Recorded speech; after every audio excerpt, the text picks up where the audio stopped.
몇 가지를 김효연 기자가 먼저 준비한 게 있다고 합니다. 브리핑 첫 번째. 야, 이거는 이제 주요 언론이 다루고 있는 이슈입니다. 이게 지금 그림이 잘 안 보이는데 박근혜 대통령 지지율 추이거든요. 이 갤럽 여론조사 결과인데 외교나 국제관계를 잘하고 있다는 답변이 항상 줄곧 1위를 하고 있습니다. 이번에도 24%를 차지한 것으로 나타났습니다. 그러니까 외교나 국제관계를 정말 잘하고 있느냐? 한번 짚어봐야겠죠. 박근혜 대통령이 지난 4월 16일부터 4.16 일주기 때부터 27일까지 남미 4개국을 다녀왔는데요. 4개국을 다녀오고 나서 청와대에서 낸 4쪽짜리, 4쪽짜리 보도자료입니다. 여러 가지를 했다고 합니다. 중남미 붐을 통해서 제2의 한강의 기적을 기대할 수 있게 됐고. 제2의 한강의 기적이 어디서 일어난다는 거예요? 한국에서 일어난다는 거죠. 한강 주변에? 제2 한강이니까 어디입니까, 그게. 외교적 성과가 뭘까? 사실 이걸 근데 완전히 깎아내리기만 할 수는 없어요. 이 정상들이 만나는 것 자체가 굉장히 큰, 신호이기도 하고 어떤 의미가 있기도 한데, 지금 요새 이제 쏟아지는 비판의 내용은 이겁니다. 이 다음 페이지 보시면, 같은 기간에 4월 셋째 주죠. 인도네시아 반둥에서는 반둥회의 60주년을 기념하는 아시아 아프리카 정상회의가 열렸습니다. 이 반둥회의는 뭐 다들 잘 아시겠습니다만은 비동맹 진영, 냉전 때 이제 어느 쪽도 편들지 않겠다라고 선언했던 여러 이 비동맹권 국가들이 모여서 하는 회의인데, 이 회의에 박근혜 대통령도 갈 수 있었는데 안 가고 이제 남미 순방을 간 거죠. 과연 그게 올바른 선택이었느냐, 뭐 이런 비판들이 많이 나오고 있는 거죠. 반등 회의에서 어떤 일이 있었냐면은 우리나라 외교에서 굉장히 중요한 인물들이라고 볼 수 있는 북한, 중국, 일본의 정상들이 참석하는 자리였는데 우리나라 정상은 가지 않았다. 이번 이 반등 회의에서 주목을 받았던 게 바로 다음 장면에 이 시진핑 주석과 아베 총리의 만남이었습니다. 두 사람 만난 표정 보시면 표정 취재야, 표정 취재? 표정 취재예요, 진짜.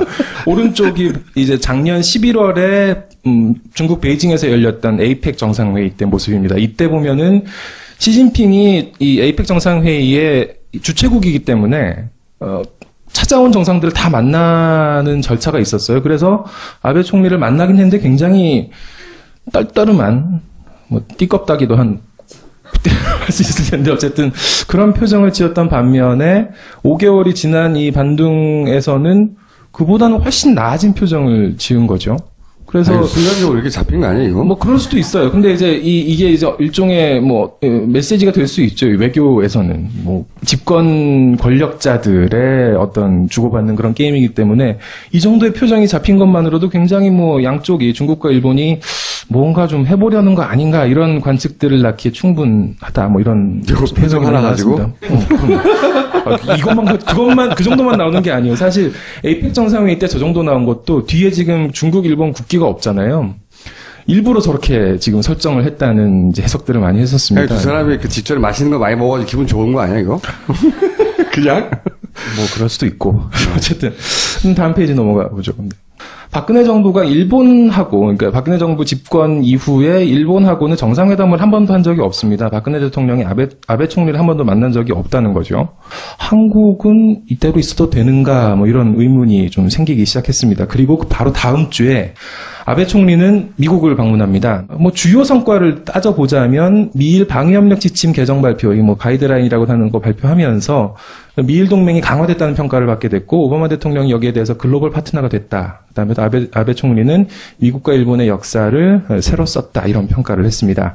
아베 총리가 상하원 합동연설을 했는데 이 연설에서 식민지배나 위안부 문제에 대한 언급을 전혀 하지 않았습니다. 그동안 박근혜 정부는 미국을 통해서 일본을 압박하려는 그런 뉘앙스를 많이 풍겨왔습니다. 이 다음 페이지 보시면 미국이 사실 오바마 정부가 이 위안부 문제에 대해서 굉장히 강경한 태도를 보이면서 우리 정부 쪽에 좀 힘을 실어주는 그런 모습을 보였는데 이번에 아베 총리가 미국을 방문하면서 과연 미국을 통해서 일본에 압박을 가하는 게 가능하겠느냐, 우리는 괜찮은 건가, 이런 좀 외교에 대한 우려가 나왔습니다. 그럼에도 불구하고 우리 정부의 외교수장인 윤명세 외교부 장관은 외교적 고립 우려에 대해서는 과도한 해석이다, 이렇게 얘기를 했고, 중국과 건설적 협력 관계에 있고 미국과 원자력 협정 개정하는 한미동맹도 업그레이드 되고 있다, 이렇게 얘기를 했습니다. 또 미국이 일본에 편중된 거 아니냐라고 했더니 한미동맹과 미일동맹은 상호 보완적이다. 이걸 제로섬으로 보는 건 옳지 않다. 또 일본이 방위협력 지침 개정을 통해서 한반도의 유사시에 개입을 할 수 있는 것 아니냐 이런 얘기에 대해서는 우리의 사전 동의 없이는 어떤 경우에도 자위대가 우리 영토에 들어오는 건 불가능하다라면서 기존의 입장을 되풀이하는 데 그쳤습니다. 그러니까 우리는 일본하고 미국하고 관계에서 고립되고 있는데, 일본은 잘하고 있는 것 같고, 우리는 외교를 잘 못하고 있다. 근데, 같은 날, 저런 중요한 국제행사가 있는데, 중남미 갔다. 그런 거잖아. 뭐, 뒷이야기를 들려드리기를 원하시는 거예요? 아니면? 신문에 안 난 얘기. 남미순방 같은 경우에 이제, 반둥 일정하고 겹칠 수 있는데, 이거 갈 거냐 말 거냐 하는 얘기가 올 초부터 나왔었어요, 사실. 3월에는, 그러니까 이제 순방을 떠나기 한 달 전에는 반둥회의는 일단 제끼기로 한 것 같아요. 근데 4월 16일을 포함시키느냐 안 시키느냐는 좀 고민을 하고 있었습니다. 언제까지 그걸 고민했냐면은 4월 초까지 고민을 한 것 같아요.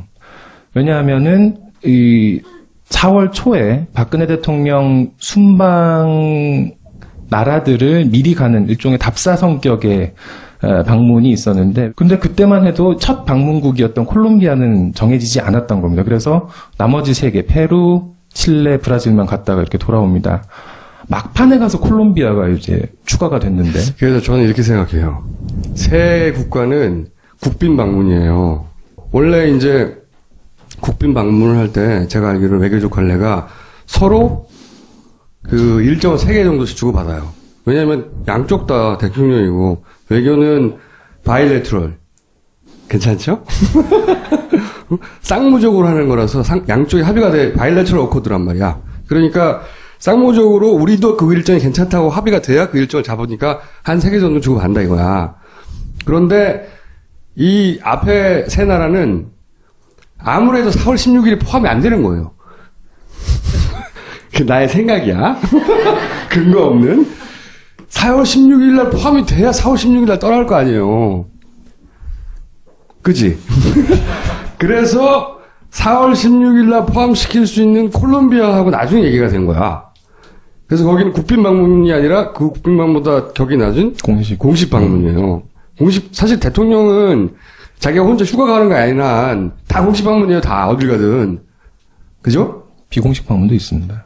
그러니까 언제 우리나라 대통령이 비공식 방문을 어딜 갔냐고. 없어. 저는 왜 이렇게 생각하게 됐냐면, 첫 번째는 일정을 3개씩 주고, 국빈 방문인데, 나머지 3개는 여기는 공식 방문으로 나중에 더해졌다. 이런 것도 있고. 그리고 또 하나는 일정이 3개 정도 주고받는데, 저쪽에서 오란다고 이쪽이 무조건 따라야 되는 게 아니거든요. 근데 굳이 그날 가야 된다고 박박 우겼단 말이야. 그래서 세월호 참석 못 한다고 행사에. 근데 또 당일날은 세월호 참석해요, 아침에. 대신 유가족들이 없는 데로 갔지. 평범하게. 근데 가다가 바로 갈 줄 알았더니 또 일정이 있고 또 일정이 3번 정도 바꿨죠, 그날. 3번 바꿨죠. 절대 그날 참석 못 한다고 막 그랬는데, 저쪽 대통령과 일정 때문에. 근데 그날 결국은 하루 종일 있다가 갔다고요. 그리고 첫날 콜롬비아 도착해서 일정이 없었죠. 그러게 내 말에 막 그거라는 거야. 나중에 껴넣은 거란 거야, 이게. 나의 생각입니다.